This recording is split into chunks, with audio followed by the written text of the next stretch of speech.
I have a problem. When two of my level 1 players get the same class, they become the exact same character.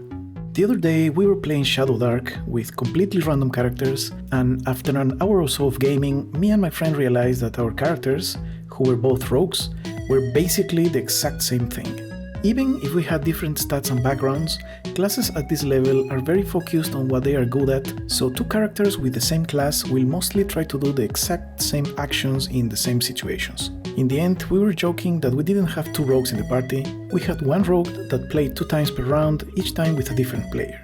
I had this problem in most class-based games. The character class very quickly becomes a character personality. I've always played in totally non-theater kid groups, so nobody's investing any time with elaborate, very dramatic background stories, so the character usually just has the same personality as the player, which is okay, but eventually you start to want some variety. Even if I don't care much for theatrical antics from my players, I do like drama and strange personalities in the characters quite a lot. This always makes the game a lot more interesting and funny. There are a lot of games that add extra personality traits to characters in several different ways, and after testing several, I've come up with a short list that I think can add a unique identity to any character with a couple simple roles. So I made some downloadable files that can be added conveniently to the side of your Shadowdark character sheet. Age. This one is usually not very important, but I've played with a few very interesting characters that were basing a lot of their personality on their age, like an old, wise, thoughtful master, or a young and curious character that was always a bit too quick to act. You can even add some mechanical effects to this one, like adding a +1 to Dex and a -1 to Wisdom in the case of a very young character. Virtue and Vice. This one have been the most useful to me, and I have prepared a random table to roll these aspects. I've never been a huge fan of alignment, since nobody quite remembers the full list in games like D&D, or what exactly they mean, or how to apply them while they're acting in-game, but having something actionable like honest as a virtue is very easy to understand and to act in the game. The same with vices, which is I think the most important of the two. For example, having greedy as your vice will change many of your character's decisions and actions. If the party is offered a job, the greedy character will probably try to negotiate a better payment and might even come into conflict with another player that has a virtue of generous. Philosophy. Virtues and vices are very simple to understand and easy to use in-game. On the other hand, philosophy is a bit more abstract, but also gives a lot more flavor to the character. These are like mantras or short sentences that summarize the character's guiding principles. I have also made a random table for this one with a short title and its description. For example, if your philosophy is survival above all, you think the world is harsh and the only strong and clever endure, whatever it takes. This will probably guide your decisions when it comes to helping or not other NPCs, how you interact with your allies, or how you treat people in power. Another example from the random table would be peace is sacred. You think violence is a last resort and even enemies deserve mercy if possible. This could be considered the opposite of the last one, when you really try to avoid conflict as much as possible, which can be very interesting if you're a fighter, a barbarian, or other character to tend to use force instead of words. You might have extensive knowledge in the art of war, but be very peaceful and wise at the same time, like Uncle Iroh. Background.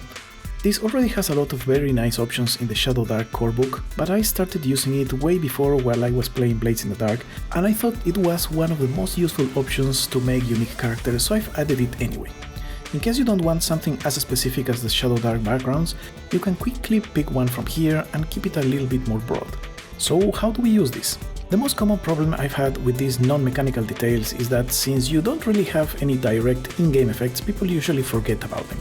So we need some sort of reward to give players when they use their character personalities. And here is my proposal in the case of Shadowdark as a little extension of its pulp mode.